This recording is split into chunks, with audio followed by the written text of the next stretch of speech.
estamos con la serie Ser para Hacer. ¿Sabes?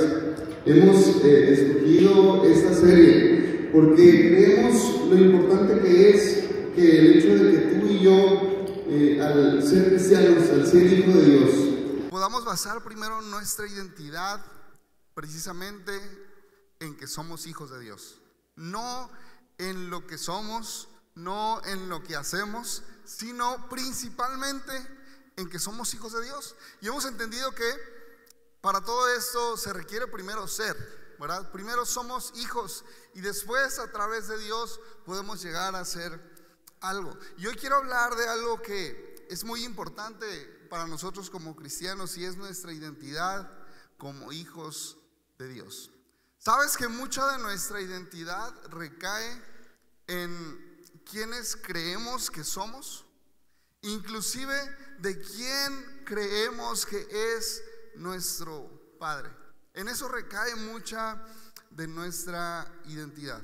Y de pronto, ¿sabes? Tú y yo podríamos vivir como si fuéramos huérfanos, buscando aprobación, buscando amor, buscando afecto en tantas cosas que este mundo puede ofrecernos, pero que al final no termina por saciarnos, ¿sabes? Pero cuando tú y yo podemos llegar delante del Padre y entender el amor de Dios, entender que nuestra identidad se encuentra en Él, entonces sí cambia completamente nuestra identidad.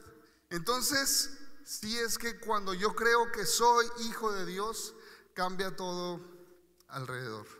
Y hemos visto la importancia de reconocer esta gran verdad. Quisiera que me acompañes al libro de Efesios capítulo 1, versículo 4 al 7. Dice en la palabra: incluso antes de haber hecho el mundo, Dios nos amó y nos eligió en Cristo para que seamos santos e intachables a sus ojos. Dios decidió de antemano adoptarnos como miembros de su familia al acercarnos a sí mismo por medio de Jesucristo. Eso es precisamente lo que Él quería hacer y le dio gran gusto hacerlo. De manera que alabamos a Dios por la abundante gracia que derramó sobre nosotros los que pertenecemos a su Hijo amado. Dios es tan rico en gracia y bondad que compró nuestra libertad con la sangre de su Hijo y perdonó nuestros pecados. Él desbordó su bondad sobre nosotros junto con toda la sabiduría y el entendimiento. ¿Te parece, iglesia, si hacemos una oración en esta mañana? Podemos cerrar nuestros ojos. Padre, hoy queremos darte gracias porque sabemos que eres tú quien nos ha traído a este lugar. Es tu amor, es tu bondad y es tu gracia que no quiere dejarnos iguales, que el día de hoy quiere hacer una obra nueva entre nosotros. Espíritu de Dios, el día de hoy queremos exponernos delante de ti para que tu palabra sea revelada en nuestras vidas, para que tu palabra transforme lo profundo de nuestro ser. El día de hoy, Espíritu de Dios, damos gracias por tu palabra y por lo que harás a través de ella. En el nombre de Cristo Jesús. Amén. Amén. ¿Sabes? Quisiera contarte una anécdota que se remonta desde que yo estaba en el kinder. Y, ¿sabes? Recuerdo cuando me gradué de kinder, se hizo alrededor de una tipo fiesta en el colegio con los papás. Y a todos nos disfrazaron. Creo que eran unas caritas felices, ¿verdad? Y eran unas caritas felices así grandes. Nada más se le veían a uno los ojos y los pies, ¿verdad? Entonces nos dijeron los maestros: van a pasar enfrente de sus papás, pero no les van a decir a sus papás que son ustedes. Ellos los van a tener que reconocer, ¿verdad? Entonces ahí andábamos caminando vestidos de caritas felices y los papás nada más podían ver nuestros ojos y nuestros pies. Y entonces uno iba pasando y hasta le bailaba de más enfrente del papá para que lo escogiera, ¿verdad? Para que se diera cuenta que era uno. Pero no fue así. Ni siquiera tremendo juanete en los pies hizo que mis papás supieran que era yo. ¿Verdad? Entonces de la nada me escogieron pues otros señores. Y entonces me destaparon. Y saben, a esa edad no hay nada más traumático que te destapen unos señores a quienes tú no conoces. Porque dices: me van a llevar a vivir con ellos, ¿verdad? Piensas que están haciendo cambio de niños o algo así. Entonces me acuerdo que me destapó otro señor. Y uno se queda así como de: ¿y tú por qué me destapas, viejo feo? ¿Verdad? O sea, uno se saca de onda al ver algo así. Pero la realidad, ¿sabes? esta anécdota de alguna forma podría ilustrar que tú y yo tenemos un padre, ¿verdad? Tenemos un padre, pero de pronto hay un impostor. Incluso la Biblia dice que es padre, pero dice que es padre de mentira. Y sabes, este impostor tiene una única función, que es la de decirte que no tienes padre. Es la de decirte que no tienes una identidad. Es la de decirte que no eres reconocido por alguien más como un padre. Esa es la función de este padre de mentira, hacernos creer que no somos hijos. Y entonces en esta relación con nuestra verdadera padre podría volverse algo mediocre, podría volverse algo en lo cual no tenemos una relación tan firme, porque no reconocemos que nuestra paternidad se encuentra en Dios. Por eso es que es tan importante y tan necesaria su palabra, que revela quiénes somos en Dios. ¿Sabes? Por eso es tan importante su palabra, que es un espejo tan claro que nos dice: tú eres hijo de Dios. No escuches la palabra de Satanás, la palabra del padre de mentira, que su única función es hacerte creer que no eres hijo, que no eres digno, que nadie ha pagado un precio por ti. Esa es su función. No escuches al padre de mentira. Escucha lo que el Padre ha revelado en su palabra, lo que el Padre ha dicho de ti. Por eso el mensaje de hoy se llama injertados al olivo, adoptados. Ahorita vamos a hablar un poquito más acerca de esto. Y sabes, si a mí pudieran preguntarme de un pasaje que pudiera relatar nuestra identidad como hijos de Dios, precisamente es Efesios 1. Tú lees Efesios 1 y parece, wow, una carta, una declaración del amor del Padre hacia sus hijos. Es la historia relatada de la humanidad. Es diciendo Pablo en esta carta: desde antes de la fundación del mundo fuimos elegidos por Dios, fuimos hechos a su imagen, fuimos apartados por Dios desde antes de la fundación del mundo. Romanos 11:17 nos dice: algunas ramas del árbol de Abraham, algunos del pueblo de Israel, han sido arrancadas, y ustedes, los gentiles, que eran ramas de un olivo silvestre, fueron injertados. Así que ahora ustedes también reciben la bendición que Dios prometió a Abraham y a sus hijos, con lo cual comparten con ellos el alimento nutritivo que proviene de la raíz del olivo especial de Dios. ¿Sabes? Cuando esta palabra nos habla de una raíz, se está refiriendo al pueblo de Israel.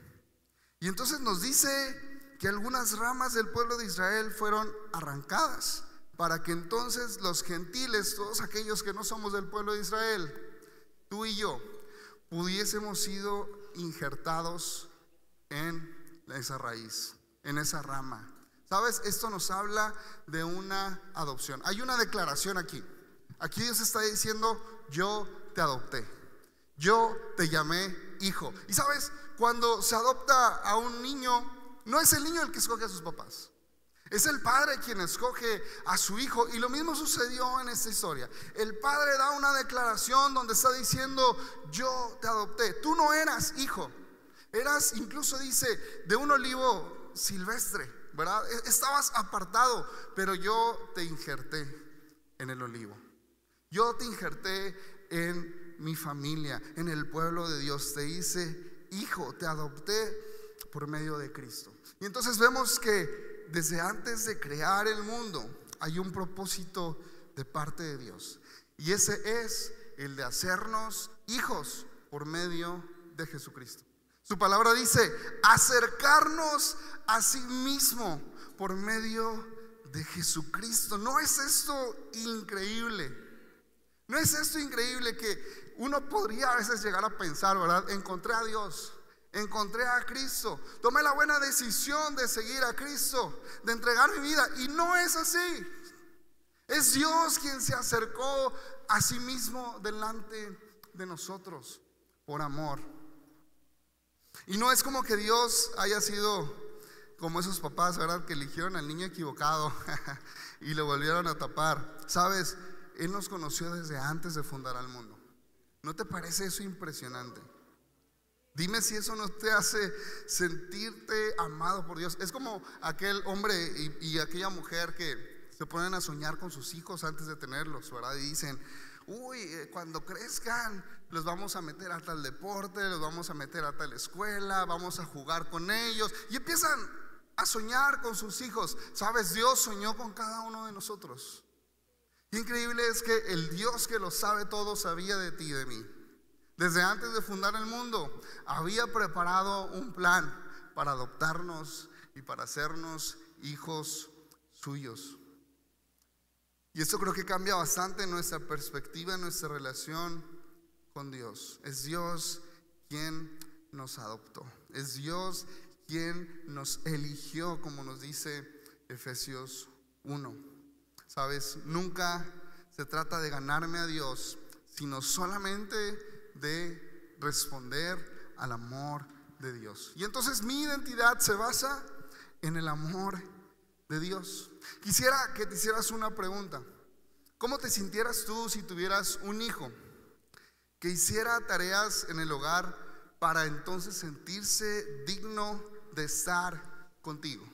Y que de pronto viniera y te dijera, oye papá, ya tendí la cama, ya limpié mi cuarto, ¿puedo quedarme una noche más aquí en casa contigo? O te dijera, papá, ya corté la hierba de afuera, ¿puedo comer de lo que tienes en tu mesa? O ¿puedo tomar algo del refrigerador?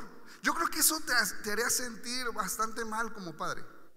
Te haría sentir que no estás reflejando que amas a tu hijo, que no estás reflejando una seguridad y una certeza en tu hijo de que él pertenece a ese hogar, de que él puede actuar con libertad en tu casa. Sentirías que no lo has hecho bien. Si él piensa que un día puede comer en tu mesa y el otro no, entonces él no ha comprendido que realmente lo amas. De hecho, tú no esperas que tu hijo haga algo por ti, porque tú sabes que esa no es su posición. La posición de tu hijo no es ni la de proveerte, no es ni la de ganarse tu amor, no es ni la de convencerte que es digno de vivir en tu casa. La posición de tu hijo es solamente vivir en casa, ¿sí? Sabes, tú de entrada sabes que tú eres el proveedor y tu posición es la de amar y cuidar, pero tú no estás esperando que tu hijo haga algo por ti. No lo estás esperando, y aunque quieres que tu hijo crezca y madure y sea obediente, que ayude en la casa y aprenda valores, tú no quieres que tu hijo viva con la premisa de que en cualquier momento lo vas a dejar en la calle. Tú no quieres ese tipo de inseguridad en tu hijo. Y sabes, Romanos 8:15 nos dice: ustedes no han recibido un espíritu que los esclavice al miedo. En cambio, recibieron el Espíritu de Dios cuando Él los adoptó como sus propios hijos. Ahora lo llamamos Abba Padre, pues su Espíritu se une a nuestro espíritu para confirmar que somos hijos de Dios. ¿Sabes qué importante es esta declaración? Porque entendemos que tú y yo no estamos aquí por temor a un castigo. No estamos aquí porque tememos ni de Dios ni del infierno. Estamos aquí porque le amamos, porque ya no somos esclavos del miedo. Pero en cambio dice que su espíritu proclama en nuestro espíritu: Abba Padre.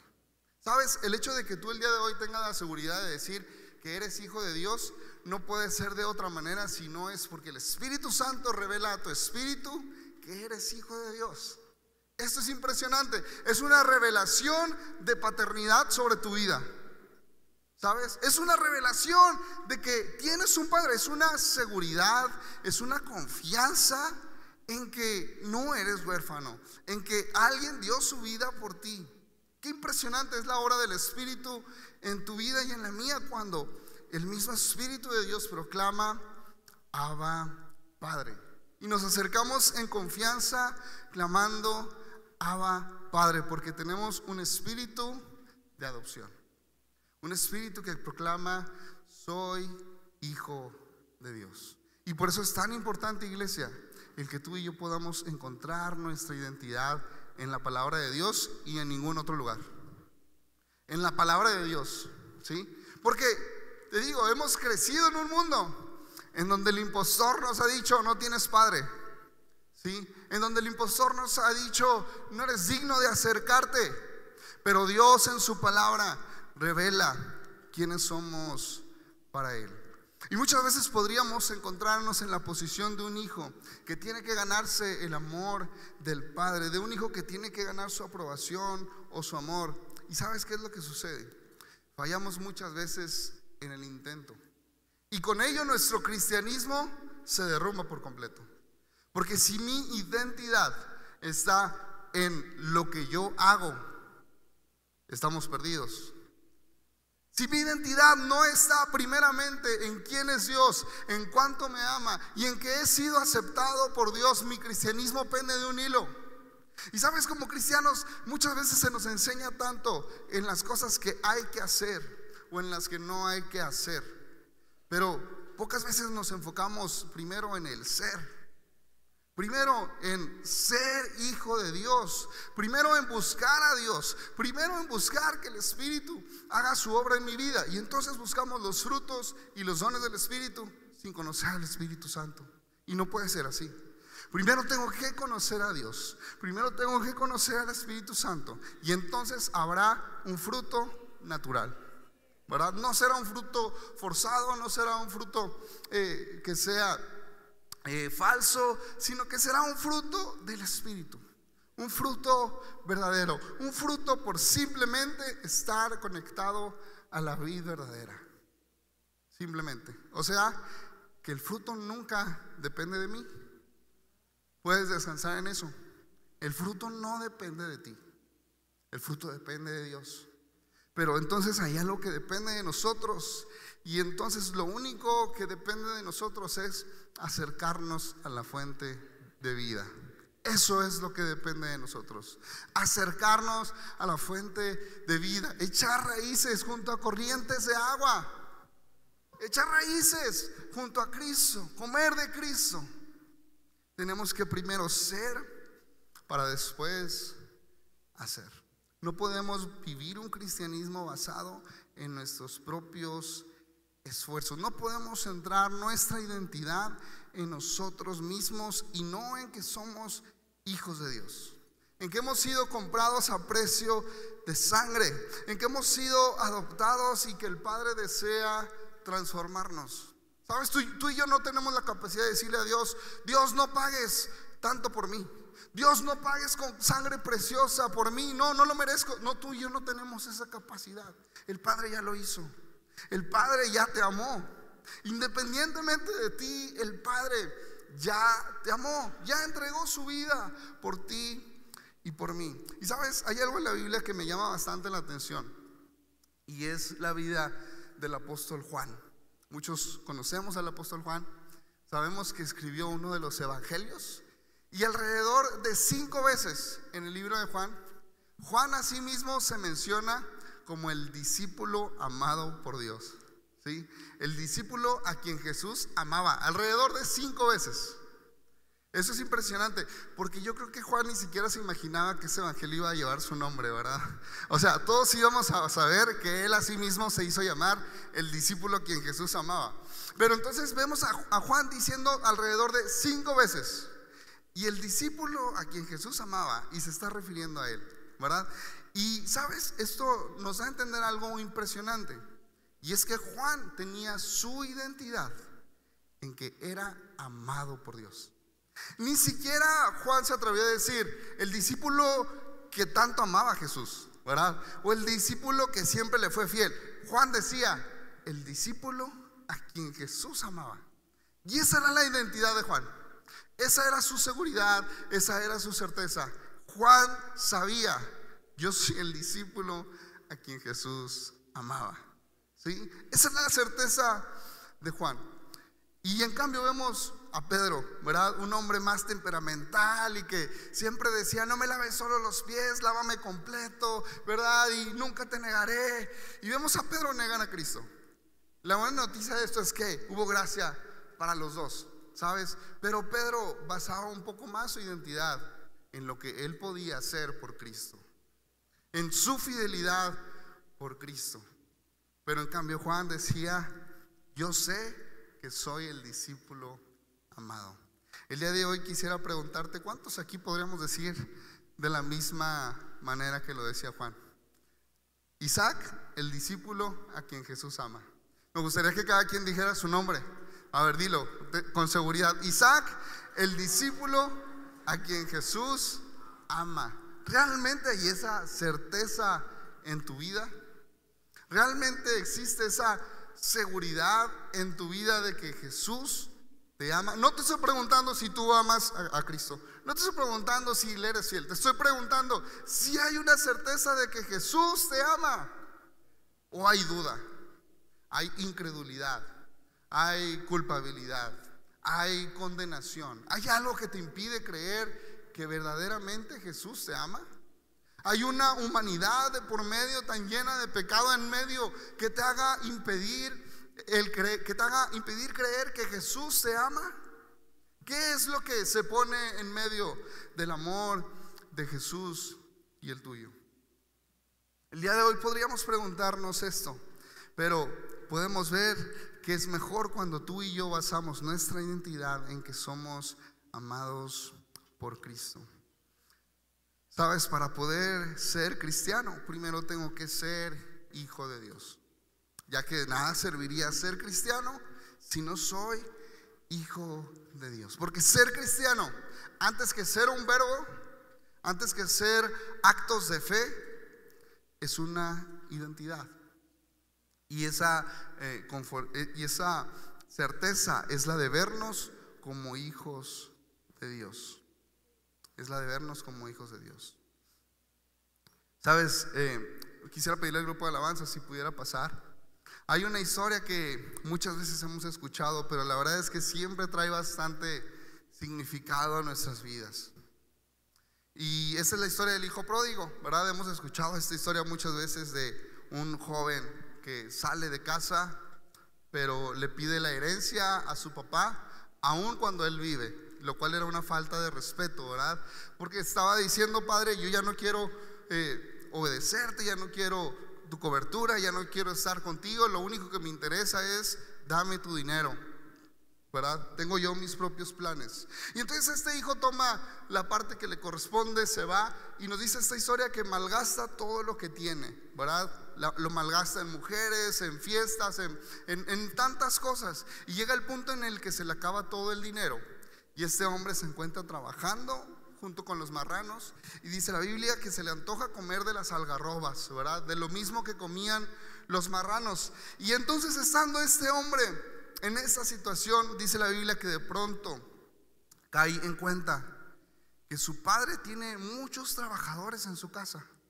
Y dice: me levantaré, iré a casa de mi padre y le diré: padre, ya no soy digno de llamarme tu hijo, pero hazme uno de tus trabajadores, por lo menos.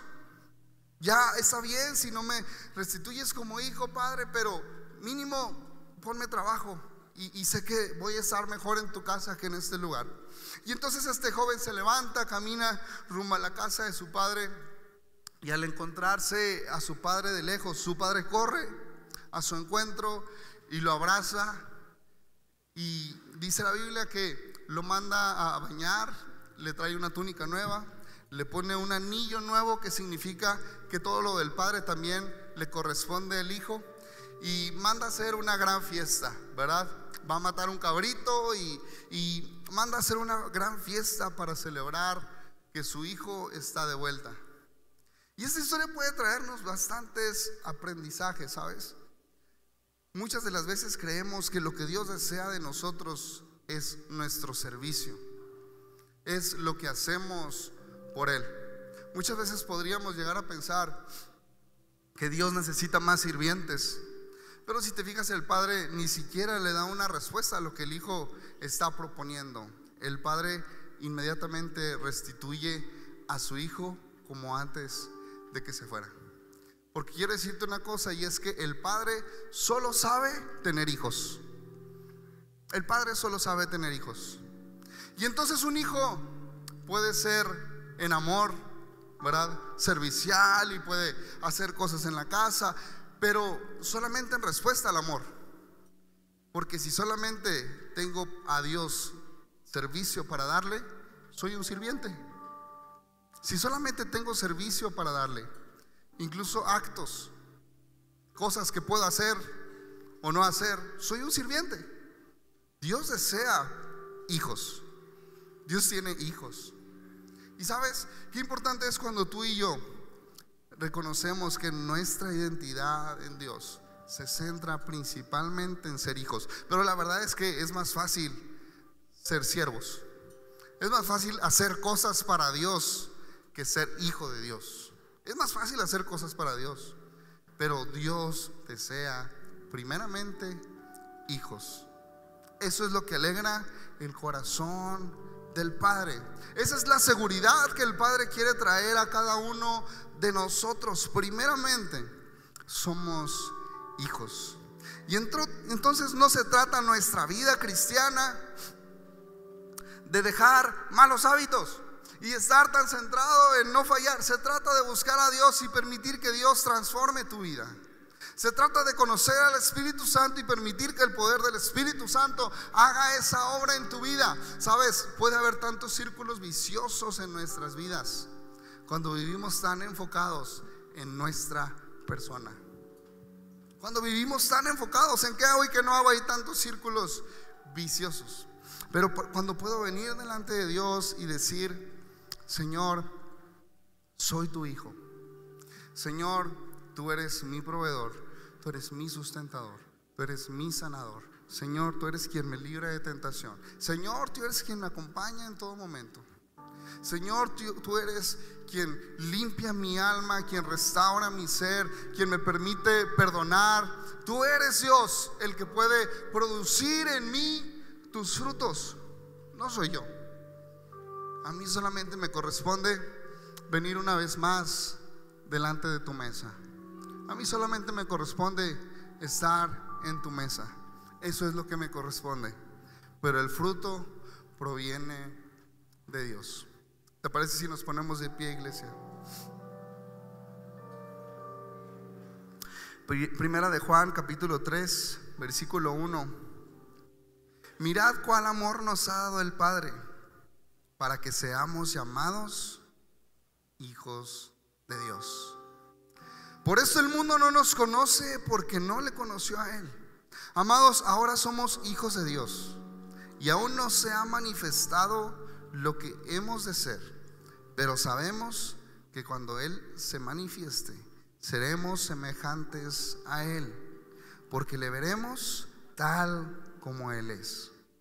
Y todo aquel que tiene esta esperanza en Él se purifica a sí mismo, así como Él es puro. Quiero repetir este último versículo. Y todo aquel que tiene esperanza en Él se purifica a sí mismo, así como Él es puro. Iglesia, miren con cuán grande amor nos ha amado el Padre, que nos ha hecho ser llamados hijos de Dios. Hijos de Dios. Eres hijo de Dios, hija de Dios, hijo de Dios, hija de Dios. Hemos sido llamados hijos de Dios. Hemos sido adoptados, iglesia. Vamos a dar un fuerte aplauso. Hemos sido adoptados por el Padre. Hemos sido escogidos por el Padre. Hemos sido elegidos por el Padre. Y esa es su identidad. El padre de mentira ha hablado tantas blasfemias en tu contra. Ha dicho tantas cosas que no son verdad. Pero hoy Dios dice: eres hijo de Dios. Eres hijo de Dios. Y el Espíritu Santo clama: Abba, Padre, soy hijo de Dios. Tengo paternidad. Tengo identidad en la casa de mi Padre. Soy aceptado en la casa de mi Padre. Eres hijo de Dios y eso te basta. Eres hijo de Dios y eso es suficiente. Aunque tu padre y tu madre te dejaren, con todo Dios te recogerá. Con todo Dios te recogerá. Quiero decirte que Dios te tiene en el hueco de tus manos. Si de pronto no sabías quién te tenía o sentías que te tenías a ti mismo, quiero decirte que no es así. Dios te tiene en el hueco de sus manos. Eres hijo de Dios. Tienes una identidad como hijo de Dios, y esa es su mayor certeza. No existe una mayor certeza que esta, que somos llamados hijos de Dios. Somos llamados hijos de Dios. Vamos, podemos cantar juntos esta canción, iglesia, con manos en alto. Proclama en tu espíritu: Abba Padre, soy hijo de Dios. Proclamemos esta gran verdad juntos.